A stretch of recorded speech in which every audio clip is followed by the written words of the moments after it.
Get your black ass out of my VIP section before I have security drag you out like the trash you are. Gregory Hayes stood over the 18-year-old girl. His voice dripped with contempt. Diana Carter looked up calmly. Sir, there's been a misunderstanding. I have an invitation.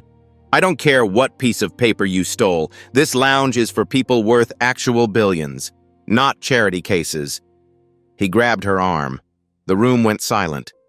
Gregory yanked her toward the exit. Her heel caught on the marble. Champagne glasses shattered. Phones came out. 200 guests watched in shock. But nobody moved to help. Diana whispered, "You're making a mistake." Gregory laughed. "The only mistake is you being here, little girl." What happened next cost him $20 billion. 30 minutes earlier, Diana Carter had walked into the Plaza Hotel's grand ballroom with butterflies in her stomach. This was her first major charity gala. Her father had invited her as a graduation gift, a chance to see his world before she left for Stanford in the fall. The annual Tech Innovation Gala wasn't just any fundraiser. Tickets cost $50,000 per plate. The guest list read like a Forbes Billionaire ranking. CEOs, venture capitalists, political donors, old money and new tech wealth mingling under crystal chandeliers. Diana wore a custom black Valentino gown her father had surprised her with for her 18th birthday last month. The diamond earrings had belonged to her grandmother, a woman who'd worked as a maid her entire life so her children could go to college. Diana touched them gently, a reminder of how far her family had come. She checked her phone, a text from her father. "Running 20 minutes late, board meeting running over, major announcement tonight, stay in VIP, important clients there, love you sweetheart." Diana smiled.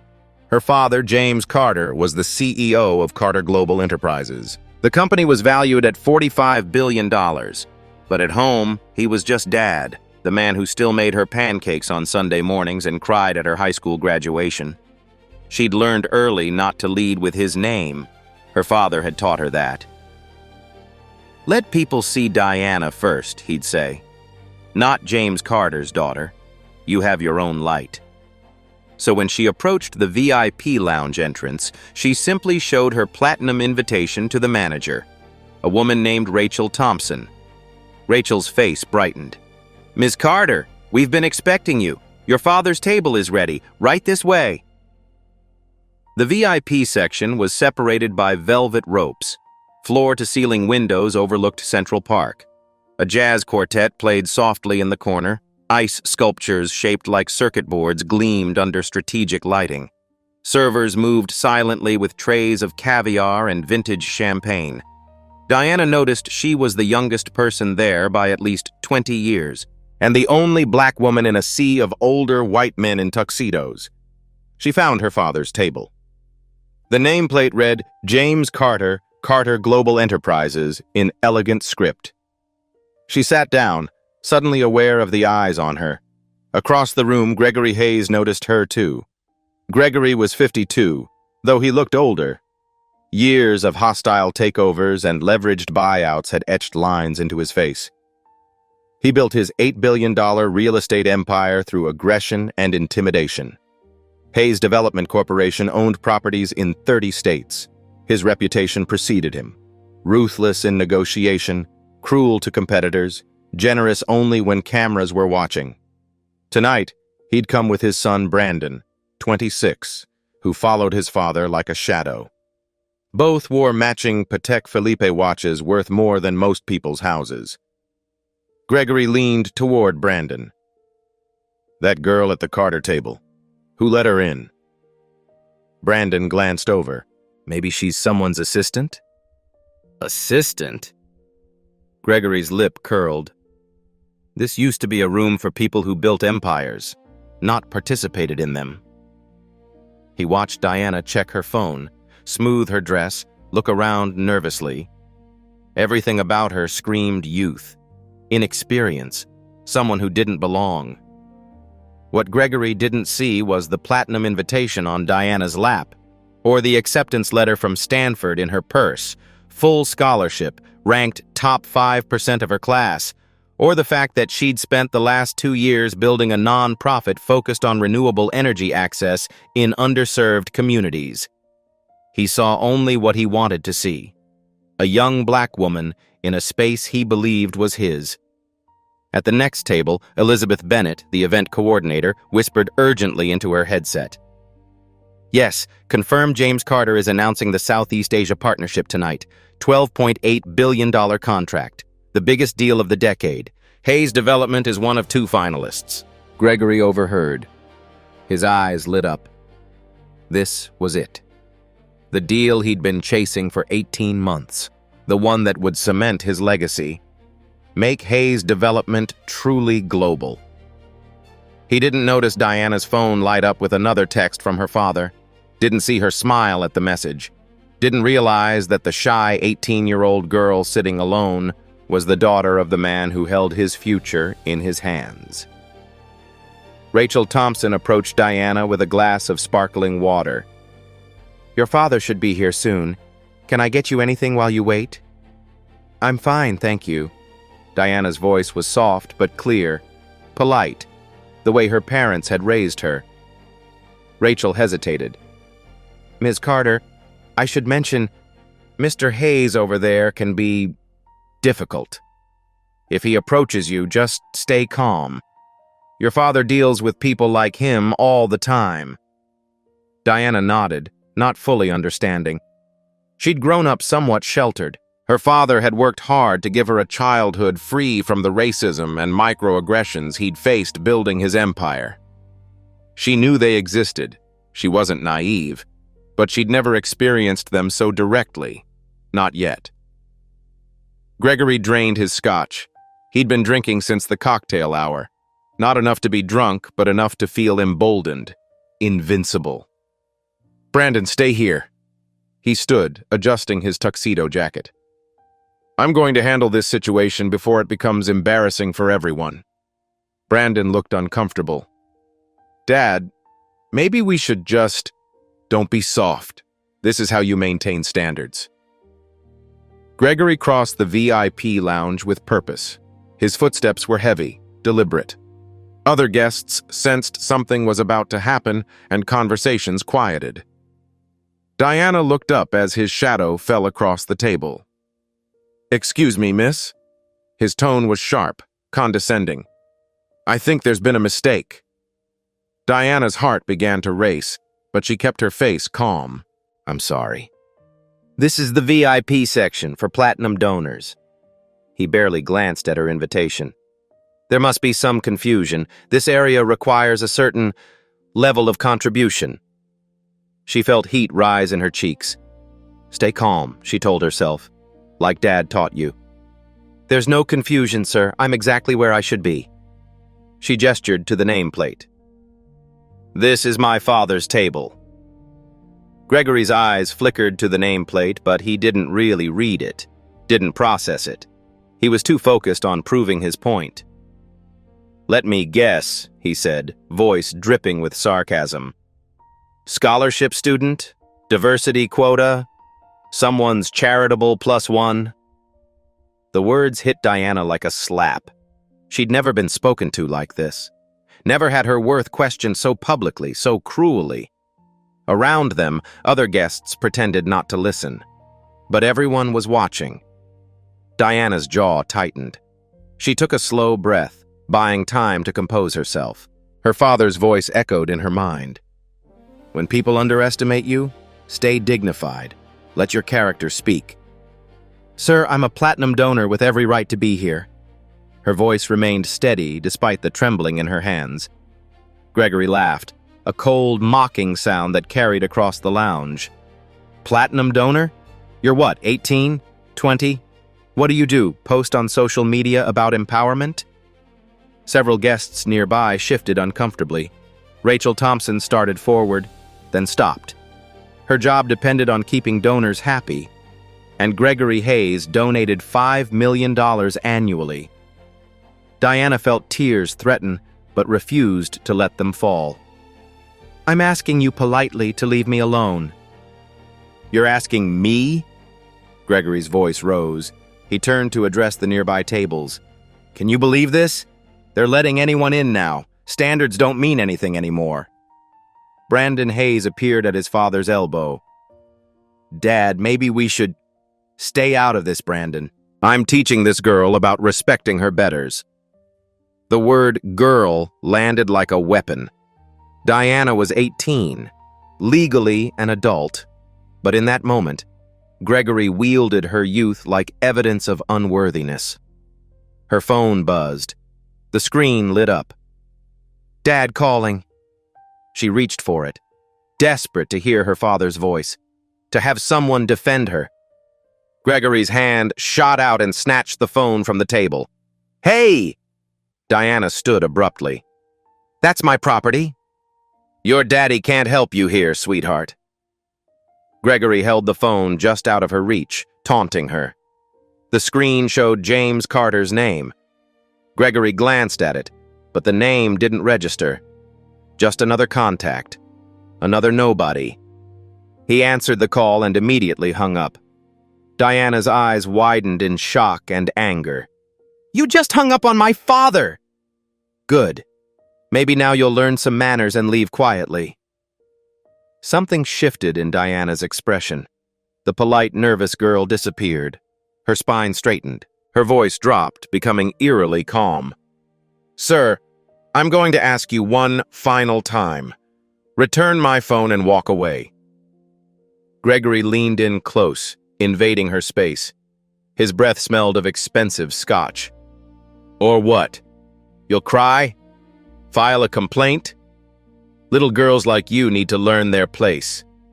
Diana reached for her phone. Gregory grabbed her wrist, not gently.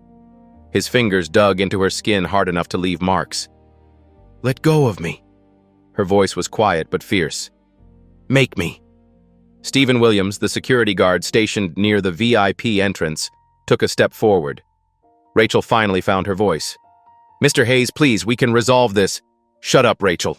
I want this girl removed. Now. If security won't do it, I will. He yanked Diana's arm, pulling her away from the table.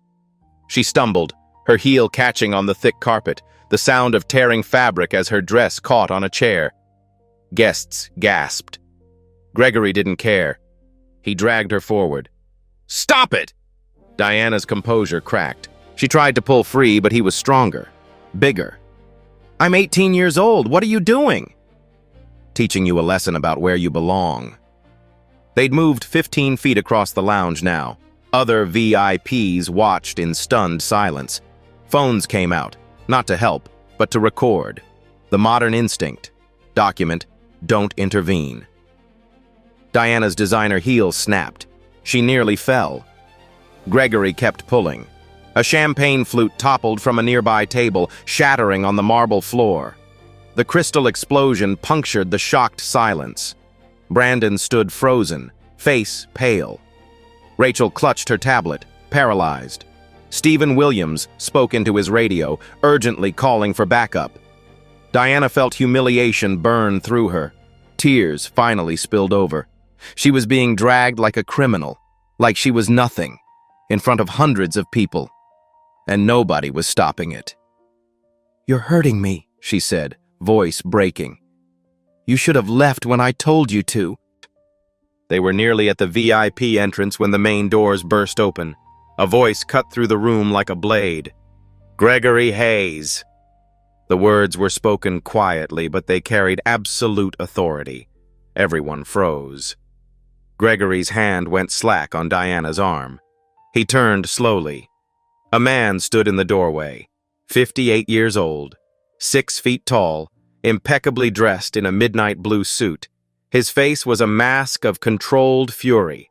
Behind him stood 3 others, 2 men in expensive suits, 1 woman with a tablet, all looking at Gregory with expressions ranging from shock to disgust. The room had gone completely silent. Even the jazz quartet had stopped playing. Diana's sob of relief was audible. Dad! Gregory's face drained of color. His mouth opened and closed soundlessly, because every person in that room recognized the man in the doorway. James Carter, CEO of Carter Global Enterprises, one of the most powerful black men in American business, and Gregory Hayes was still holding his daughter's arm. James Carter walked forward with deliberate slowness. Each step echoed on the marble floor. His eyes never left Gregory Hayes. Thomas Anderson, board member of 3 Fortune 500 companies, followed closely. His face was grave. The other 2 executives flanked them, creating an imposing wall of corporate power. Gregory finally released Diana's arm. She stumbled backward, cradling her wrist where red marks were already forming. Her mascara had run. Her dress was torn at the hem.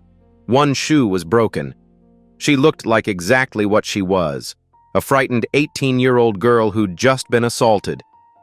James reached his daughter first. His hands were gentle as he steadied her. "Are you hurt?" Diana shook her head, unable to speak. Relief and humiliation warred on her face. James looked at her wrist. His jaw clenched. When he turned back to Gregory, his voice was deadly calm. "Remove your hand from my daughter." "Oh, wait, you already did, because you just realized who she is." Gregory's mouth worked soundlessly. His face had gone from red with anger to white with shock. "Mr. Carter, I didn't know." "Didn't know what? That she's my daughter? That changes whether assault is acceptable?" The word assault landed like a bomb. Guests gasped. Phones were definitely recording now. Brandon Hayes finally moved, grabbing his father's arm. "Dad, we need to—" "Get off me, Brandon!" Gregory shook him off, trying to regain composure. His mind was racing. Damage control. Spin this somehow. "Mr. Carter, sir, this is clearly a misunderstanding. Your daughter didn't identify herself." "She shouldn't have to." James's voice cut like ice. "She had an invitation, her name on the guest list, a reserved seat with my nameplate. What more did she need? Oh, I know. The right skin color, the right age. Your permission." Rachel Thompson had materialized beside them, tablet clutched to her chest. "Mr. Carter," I tried to explain, but Mr. Hayes— James held up a hand. "Rachel, I know. You were scared of losing your job." "I understand." He turned back to Gregory. "But you saw an 18-year-old black girl and decided she couldn't possibly belong here." "That's not— I never said—" Gregory was sweating now. "You grabbed her, dragged her, in front of 200 witnesses." James's voice rose slightly. "My daughter texted me 20 minutes ago that she was here safely. Then I got a call, heard her voice saying, 'That's my property,' and you hanging up on me. Do you know what I thought? What any father would think." The room was utterly silent. "I thought my daughter was in danger, so I left a $12 billion negotiation, the most important deal of my career, to get here." James stepped closer to Gregory. "And I find you physically removing her like garbage." Thomas Anderson spoke for the first time. "Gregory, I think you should sit down." "Tom, you know me. You know I wouldn't—" Gregory turned to his old golf buddy desperately. Thomas's face was stone. "I know exactly what I just watched. What everyone here watched." Elizabeth Bennett, the event coordinator, approached quickly. "Mr. Carter, I've pulled the security footage. All of it. I'm so sorry this happened. Send it to my legal team. And the police." James said it loudly enough for everyone to hear. Gregory's eyes went wide. "Police? Mr. Carter, surely we can resolve this like gentlemen. Gentlemen don't assault teenage girls." Diana found her voice, still shaky. "Dad, I just want to go." "I know, sweetheart. Soon." James kept his hand on her shoulder, protective. Then he addressed the room. "For those who don't know, this is my daughter, Diana. She's 18 years old. She graduated top of her class last month with a perfect GPA. She's been accepted to Stanford on a full academic scholarship." Murmurs rippled through the crowd. On the screens around the room, meant for displaying charity impact statistics, Elizabeth had projected Diana's credentials: Stanford acceptance letter, Forbes Teen Visionaries feature, National Debate Championship, founder of a renewable energy nonprofit that had brought solar power to 15 underserved communities. She personally donated $500,000 from her grandmother's trust fund to tonight's charity, James continued. She's here because I invited her, because she's brilliant, compassionate, and has more integrity in her little finger than some people have in their entire bodies. Gregory was searching desperately for an exit strategy. Mr. Carter, please. I made a mistake. I'll apologize. I'll double my donation. You think this is about money? James's laugh was harsh. You grabbed my 18-year-old daughter, left bruises on her wrist, humiliated her publicly, and your first instinct is to throw money at it? Brandon stepped forward again, his voice cracking. Mr. Carter, sir, I'm so sorry. My father has been drinking. That doesn't excuse it, but... No, it doesn't. James looked at Brandon with something almost like pity. You stood there and watched. You laughed when he insulted her. You're complicit. Brandon's face crumpled. He looked at Diana, really looked at her for the first time, saw the tear tracks, the trembling hands, the way she was trying so hard to hold herself together. I'm sorry, he whispered. I'm so sorry. Rachel was crying now. Miss Carter, I should have done more. I should have stood up for you. I was a coward. The dominoes were falling, the social fabric unraveling. Gregory tried once more. James, can I call you James? We're both businessmen. Surely we can work this out privately. No need to involve authorities or make a public spectacle. James's phone rang. He glanced at the screen and his expression changed. It's the board calling. About you, Gregory. About the deal. Gregory's blood ran cold. What deal? The one you've been chasing for 18 months. The Southeast Asia expansion. 47 properties across 8 countries. 15-year partnership. James pulled a document from his jacket pocket. Hayes Development was our frontrunner. Past tense. He unfolded the contract. Gregory saw his company name on the letterhead. $12.8 billion, James said softly. The largest development contract in your company's history. The one that would have made Hayes Development truly global. The one that would have been your legacy. Gregory reached for it with shaking hands. Mr. Carter, please. We can still... James held it away. Can we? Can I partner with a man who just assaulted my daughter? Can my board approve that? Can our investors? Our stakeholders? He looked around the room. Can anyone here honestly say they'd want to work with someone who did what you just did? Silence. Damning, absolute silence. Thomas Anderson cleared his throat. Gregory, as a board member of 3 companies currently partnered with Hayes Development, I'm calling emergency meetings first thing Monday morning. This behavior is unacceptable, especially toward a minor. She's 18, Gregory protested weakly. Barely. She's a teenager. A kid. Thomas's voice hardened. You dragged a teenage girl across a floor because you decided she didn't belong. What does that say about your judgment, your character? How can we trust you with billion-dollar projects? Another CEO stood, then another, each one distancing themselves, protecting their brands. Gregory's phone started buzzing, vibrating continuously. He glanced at it with dread. Investor alerts, board member calls, news notifications. The video was already spreading. On the event screens, Elizabeth had put up the social media feed. Hashtag VIP Gala Scandal was trending. The video of Gregory dragging Diana had 500,000 views, growing exponentially. Comments flooded in. He put his hands on an 18-year-old girl. This is assault, plain and simple. Billionaire attacks black teenager. This is America. Someone identify this man and his company. Gregory watched his reputation disintegrate in real time. James's phone rang again. He answered, listened, Then his eyebrows rose. Really? She saw the footage already? He paused. Yes, Diana's fine, shaken but strong. I'll tell her you said that. He ended the call and looked at Gregory. That was the mayor, Diana's godmother. She's watching the live stream. She wanted me to tell you that Hayes Development's city contracts, $400 million worth, are under immediate ethics review. Gregory's knees actually buckled. Brandon caught him.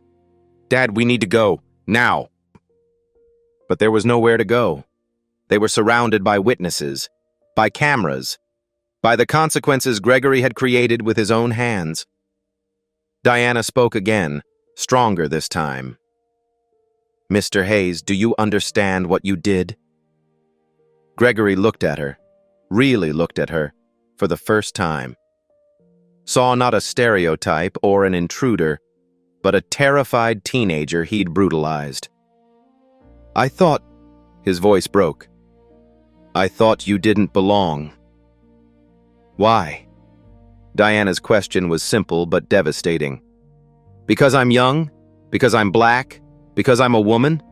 Which one made you think assault was justified? Gregory had no answer. You saw me and made a choice, Diana continued. You chose to assume, to demean, to physically harm. You chose violence over conversation, power over decency. Her voice grew steadier with each word. The room hung on every syllable. I'm 18 years old. I just graduated high school. I came here to support a charity and spend time with my dad before I leave for college. Tears streamed down her face now, but her voice didn't waver. And you treated me like I was nothing, like I was trash to be removed. The silence that followed was deafening. James put his arm around his daughter. We're going to press charges, civil and criminal. Diana deserves justice, and you deserve consequences. Gregory opened his mouth, but no words came out. What could he possibly say? The answer was nothing. There was nothing left to say. James Carter turned to Elizabeth. Move the announcement to the main ballroom. Everyone needs to hear this. 10 minutes later, 500 guests packed the plaza's grand ballroom. Word had spread. People from the general gala section pushed in, wanting to witness history. The energy was electric, uncomfortable. Something important was happening. Diana sat in the front row beside her father. She'd cleaned her face, but the bruises on her wrist were visible. Someone had given her a pashmina to cover her torn dress. She looked small in the massive chair. Young. Vulnerable. Gregory and Brandon stood to the side, surrounded by a wall of security guards. Not for protection, for containment. Gregory's phone hadn't stopped buzzing. He'd stopped looking at it.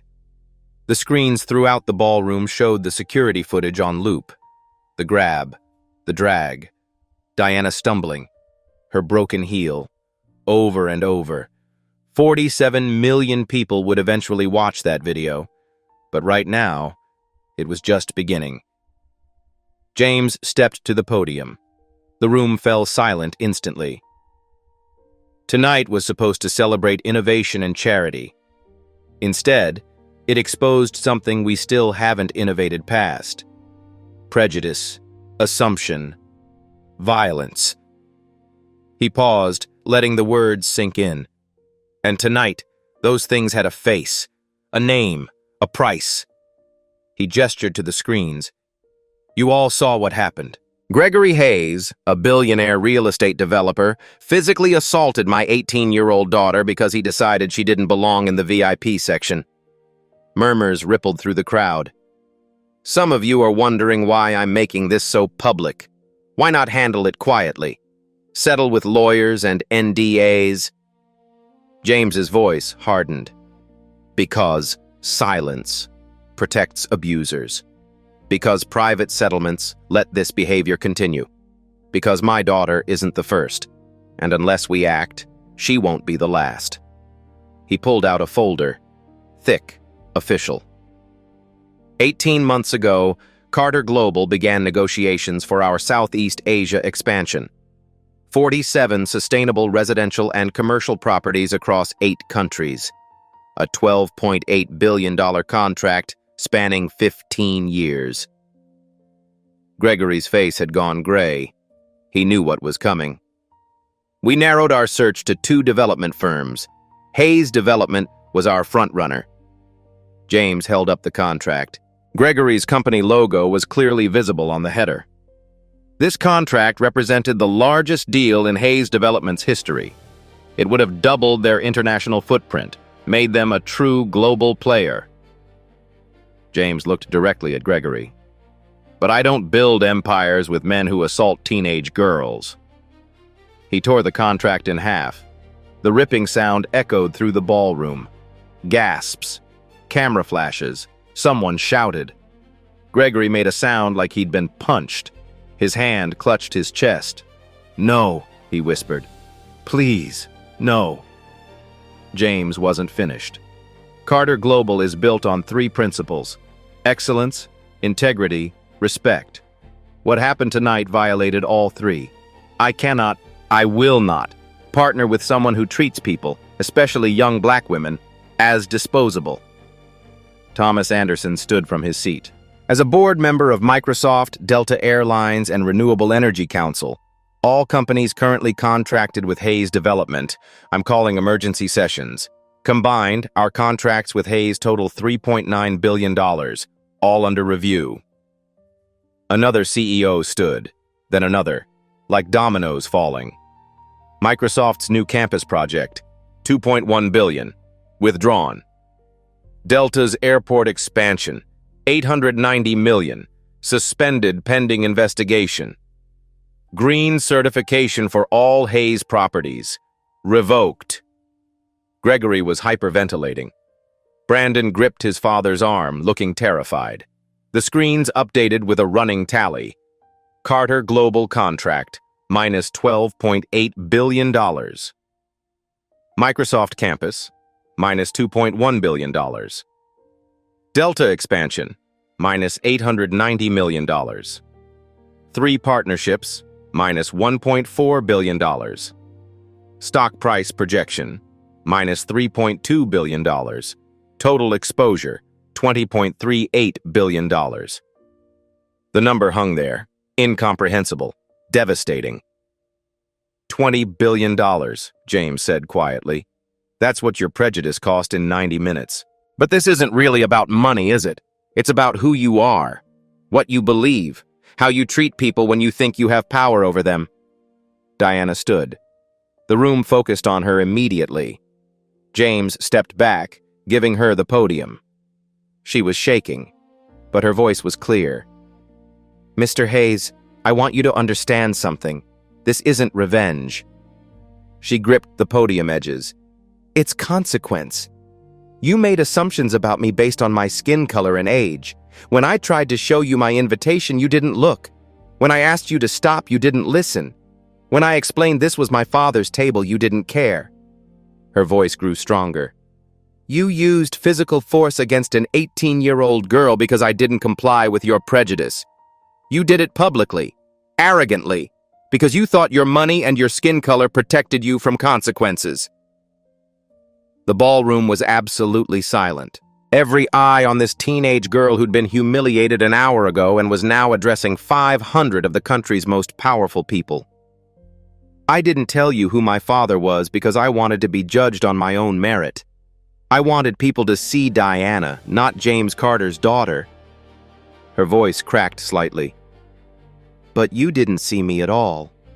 You saw a stereotype, a threat to your comfortable space, something to be removed."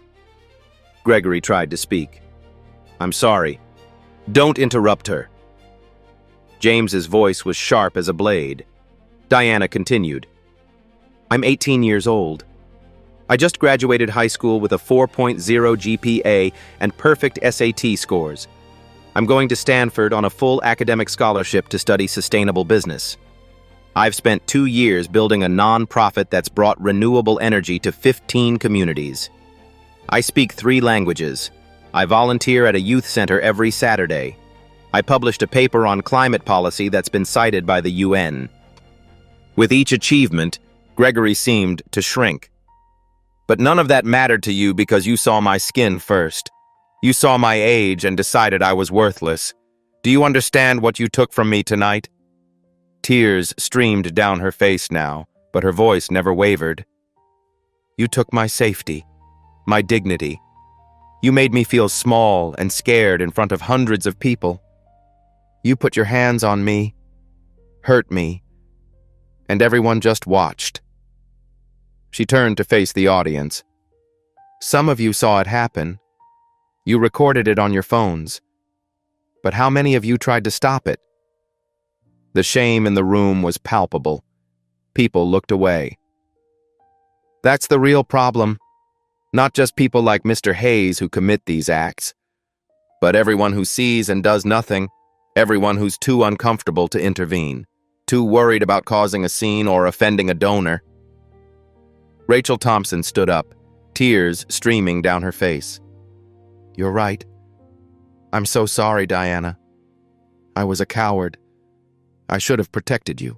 Stephen Williams, the security guard, stood next. I called for backup, but I should have stepped in immediately. I failed you. One by one, people stood, apologizing, taking accountability. Brandon Hayes stepped forward, away from his father. His voice shook. Ms. Carter, I don't expect forgiveness. I stood there. I laughed at my father's comments. I was complicit in your assault. He pulled an envelope from his jacket. This is my resignation from Hayes Development, effective immediately. I can't represent a company or a man who does what I witnessed tonight. He walked to the podium and handed the envelope to his father. Gregory stared at it, then at his son. Brandon, don't. Dad, look at what we did. What you taught me to do. Brandon's voice broke. I don't want to be that person anymore. The screens updated again. Social media metrics. Hashtag VIP Gala. Scandal. 5 million views in 45 minutes. Trending #1 globally. 47,000 retweets. News coverage. CNN, BBC, Al Jazeera Hayes. Development stock. Down 34% in after-hours trading. James's phone rang. He glanced at it and his expression changed. It's the board. Hayes Development's board. Gregory's head snapped up, eyes wide with desperate hope. James answered on speaker. This is James Carter. A woman's voice, cold and professional. Mr. Carter, this is Patricia Morrison, lead board member of Hayes Development. We've been watching the live stream. We're calling an emergency session for tomorrow morning at 8 a.m. We're voting to remove Gregory Hayes as CEO. Gregory collapsed into a chair. No, please. The vote is 8-1, Gregory. You're out. Patricia's voice softened slightly. What you did tonight was unconscionable. We cannot allow Hayes Development to be represented by someone capable of assaulting a teenager. The liability alone, never mind the moral bankruptcy. She paused. Mr. Carter, Mrs. Carter, on behalf of the board, I apologize. This doesn't undo what happened, but we want you to know the consequences are real. The call ended. The screens showed the stock price dropping further. Down 48%. Investor lawsuits filed. 3 major banks calling in loans. Gregory sat there, watching his empire crumble in real time. Everything he'd built over 30 years, gone, because of 90 seconds of prejudice and violence. James returned to the podium. I want everyone to understand something. This isn't just about Gregory Hayes.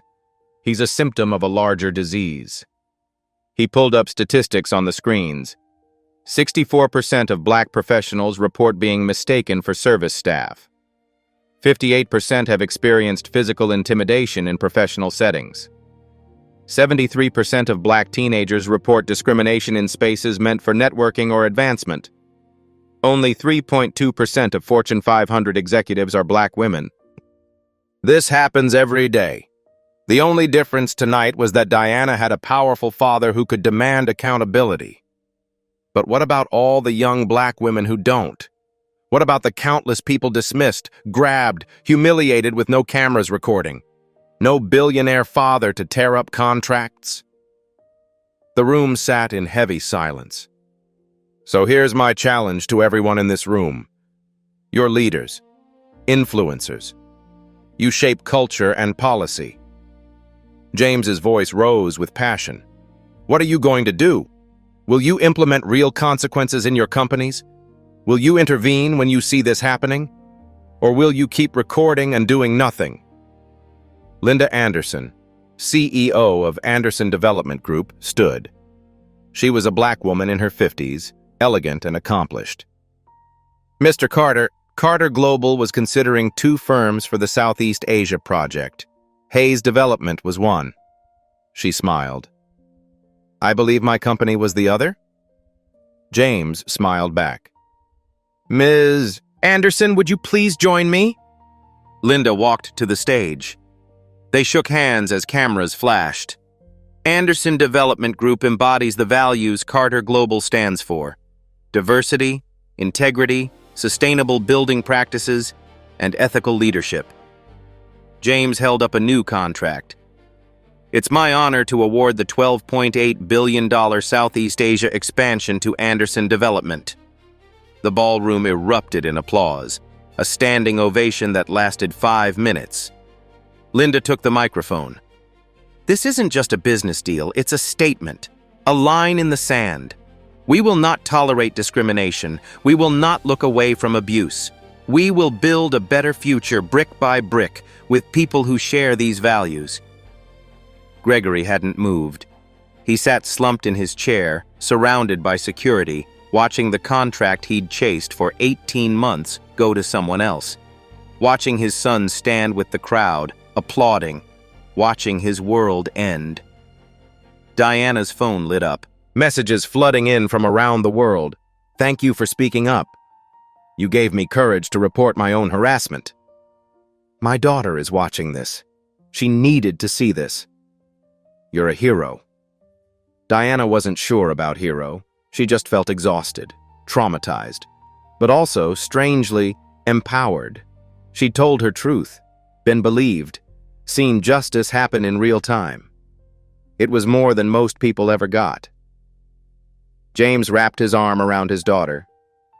You did good, sweetheart. You were brave and dignified and strong. Diana leaned into her father's embrace. Can we go home now? Yes, but first, he turned to Elizabeth. Make sure every news outlet gets the full security footage. No edited versions. Let the world see exactly what happened. Elizabeth nodded. Already done, sir. It's everywhere. As they walked toward the exit, the crowd parted. People reached out, not to touch, but to show support. Solidarity. Gregory was escorted out a side door by security. His phone was still buzzing. Lawyers, board members, investors. All the people who'd valued him for his money are now demanding answers. The hashtag kept growing. The stock kept falling. The world kept watching. And Gregory Hayes learned what happens when prejudice meets consequence. 3 weeks later, Diana sat in her Stanford dorm room, boxes still half unpacked. Sunlight caught the Time magazine award on her desk. Person of the Week. The video had reached 47 million views. Hashtag VIP Gala Scandal had sparked a movement she never asked to lead. But movements have costs. She'd started therapy the week after the gala. Dr. Carter helped her process the nightmares, the panic attacks, the feeling of Gregory's hand on her arm that wouldn't fade. Even when you win, trauma doesn't disappear, Dr. Carter had said. Give yourself permission to heal. Diana was trying. She opened her laptop. Hayes Development dominated the headlines. Gregory had been voted out as CEO, 8-1. Stock down 67%. Penthouse sold. Yacht gone. Country club memberships revoked. Net worth dropped from $8 billion to $2.1 billion. The fall was spectacular. Criminal charges were pending. Assault on a minor. The district attorney was building a case. James Carter had made it clear, no plea deals without real accountability. Diana clicked to Brandon Hayes' LinkedIn profile. His post from yesterday had gone viral. 3 weeks ago, I watched my father assault an innocent young woman. I stood by and did nothing. I was complicit. I resigned from Hayes Development to face consequences, not escape them. I'm starting over at Anderson Development, entry level. I've donated $15 million, my entire inheritance, to the NAACP Legal Defense Fund. To Diana Carter, I don't expect forgiveness, but I'm trying to be better. Diana had read it a dozen times. She hadn't responded. Forgiveness felt premature, but she appreciated the accountability. Her phone rang. Her father. "How's my Stanford freshman?" "Overwhelmed. My sociology professor wants to do a case study. My ethics class used the video as curriculum. It's surreal." "You okay with that?" "If my story helps people learn, then something good came from something horrible." James was quiet. "I'm proud of you. Not just that night, but how you're handling everything after." "I'm in therapy, Dad. I have nightmares. I'm not some perfect victim." "I know. Healing isn't linear. But you're doing the work." After hanging up, Diana checked her email. From Rachel Thompson, now Diversity and Inclusion Consultant at Carter Global. "Diana, I quit the plaza. I couldn't stay where I'd failed so fundamentally. Your courage changed me. With your permission, I'm using your story to develop intervention training, teaching staff that silence is complicity. Thank you for showing me what courage looks like." Rachel. Diana typed back permission. If it helped one person intervene, it was worth it. Another email from the Tech Innovation Alliance. "We've implemented the Diana Carter Clause, zero tolerance for discrimination. We've also established a scholarship in your name for young women of color. Full tuition, 4 years awarded annually." Tears pricked Diana's eyes. Other young black women wouldn't have to fight as hard. A text from her best friend Maya with a CNN link. Plaza Hotel implements sweeping anti-discrimination policies. The Plaza had overhauled everything.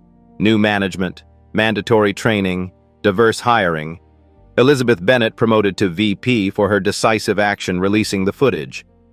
The annual gala had been renamed the Diana Carter Gala for Justice and Innovation. Her name would be a reminder, a standard, a promise. The Carter Global Southeast Asia Project had broken ground. 47 sustainable properties, 60% minority-owned contractors, 50,000 jobs created. A model for ethical development. Gregory had tried to attend the groundbreaking. Security turned him away. Diana had watched the video. He looked lost, smaller, older. She felt no satisfaction, just sadness. Her therapist had warned her, "You can believe in consequences without enjoying someone's suffering. That's humanity." Diana was learning the difference between justice and vengeance. She wanted Gregory to change, to understand, to become better. Whether he would wasn't her responsibility. A knock on her door. Her RA. "Someone downstairs for you. Professor from Howard University?" Dr. Angela Freeman, legendary civil rights scholar, waited in the common room. "Ms. Carter, I wanted to meet you in person, to thank you for your courage, for showing young people they don't have to accept mistreatment." She held up a book manuscript. "I'm writing about modern civil rights. Your story is a chapter." They talked for an hour about systemic racism, progress, setbacks, and the burden of being a symbol when you just want to be a person. "You didn't choose this platform," Dr. Freeman said, "but you're using it well."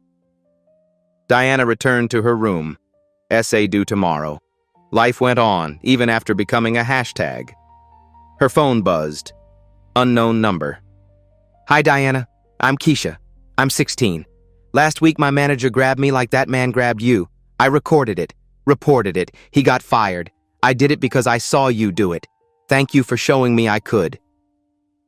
Diana sat on her bed and cried, not from sadness, from the weight and the hope.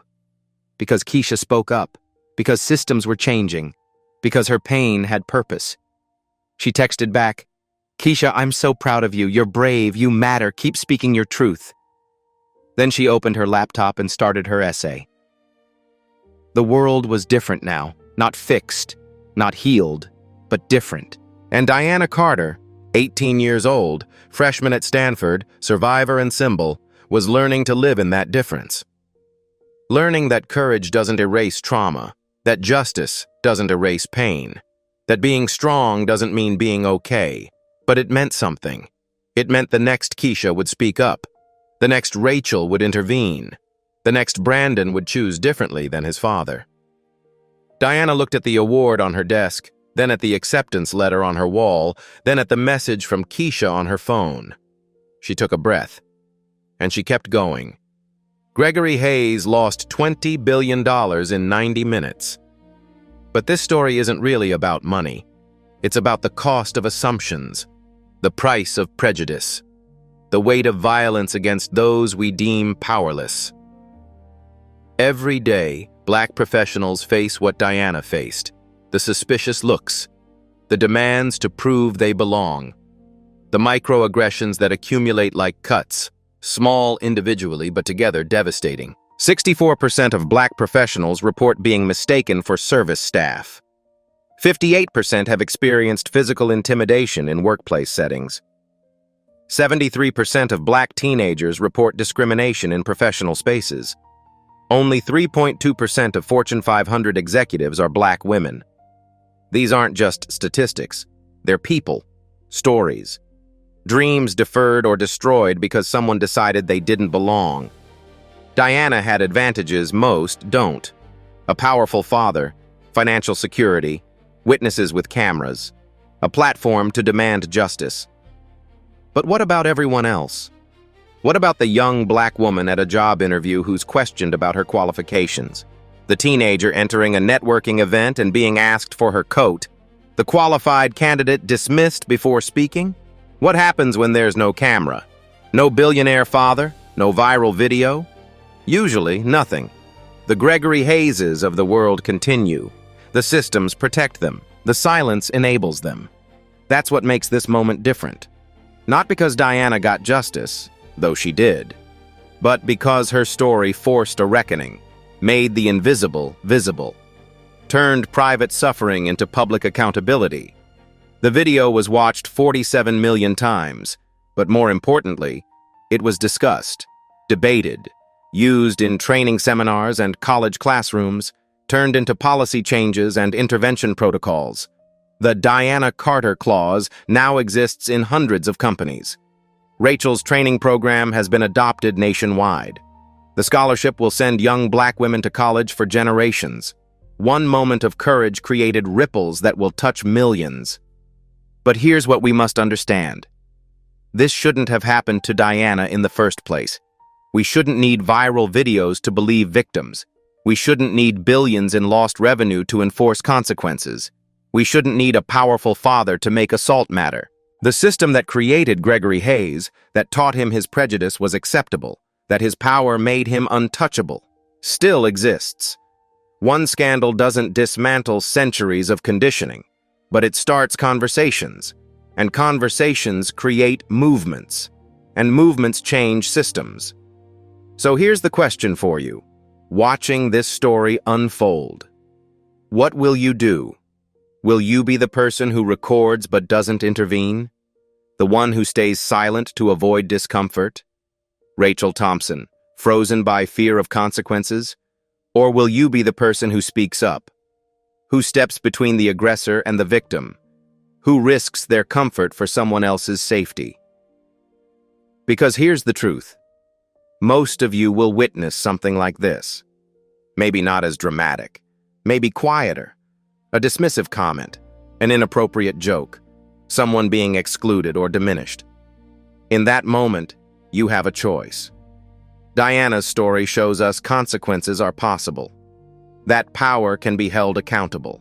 That speaking truth to cruelty matters. But it also shows us that justice required perfect conditions, documentation, privilege, public pressure. Most victims won't have that. They'll have you, your willingness to believe them, to support them, to use whatever privilege you have to amplify their voices and demand accountability. Change isn't just about punishing the Gregory Hayeses. It's about dismantling the systems that produce them, teaching our children that dignity isn't negotiable, that age and race and gender don't determine worth, that violence is never acceptable, regardless of who commits it. It's about creating spaces where 18-year-old Diana Carters can sit at tables without proving they belong, where their presence is welcomed, not questioned, where their safety is protected, not violated. Brandon Hayes made a choice. He saw his father's cruelty and chose differently. Donated $15 million, started over. That's redemption through action. Rachel Thompson made a choice. She admitted her cowardice and dedicated her career to ensuring others wouldn't repeat her mistake. That's accountability through service. What choice will you make? The next time you see someone being treated like Diana was treated, dismissed, grabbed, humiliated, what will you do? Will you record? Or will you intervene? Will you share the video? Or will you be the reason there doesn't need to be one? Diana Carter was 18 years old when a billionaire decided she was worthless. She survived. She spoke up. She changed the world. But she shouldn't have had to. None of them should.